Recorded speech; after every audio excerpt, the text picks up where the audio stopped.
Hello friends, మన కార్లకు seat belt ఉంటుంది కదా, అది ఓన్లీ సేఫ్టీ కొరకని మనం అనుకుంటాము. కానీ దాంతో చాలా యూజెస్ ఉంటాయి. అవేంటియో మీకు ఇలా చూపిస్తాను. మన కార్ అప్పుడప్పుడు బ్రేక్ డౌన్ అవుతూ ఉంటుంది కదా, మన కార్ను లాగడానికి కూడా ఉపయోగపడుతుంది. ఈ విధంగా మనము ఇద్దరు పర్సన్స్ ఉంటే కూడా ఈజీగా లాక్కుంటూ వెళ్ళచ్చు. లాక్కుంటూ మన స్టీరింగ్ని అడ్జస్ట్ చేసుకుంటూ కూడా వెళ్ళచ్చు. ఫ్రెండ్స్, మనందరికీ కార్లో ఉండే సీట్ బెల్ట్ అనేది లాగి పెట్టుకోవడం మాత్రమే తెలుసు. కానీ మనం హైట్ ప్రకారము దీన్ని కూడా అడ్జస్ట్ చేసుకోవచ్చు. ఈ విధంగా మనం క్లిప్ ఓపెన్ చేసి నట్ను లూజ్ చేసుకొని మన హైట్ ప్రకారంగా దీన్ని కూడా పైకి కిందుకొని అడ్జస్ట్ చేసుకోవచ్చు.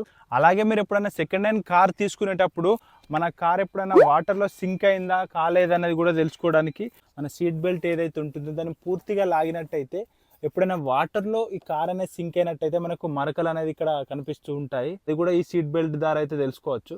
అలాగే మనం కార్లో ఎప్పుడైనా లాక్ అయిపోయి మొత్తం డోర్స్ అన్ని క్లోజ్ అయినప్పుడు ఈ సీట్ బెల్ట్కు ఉండే హుక్తోని మనం గ్లాస్ను బ్రేక్ చేసుకొని కూడా బయటికి రావచ్చు.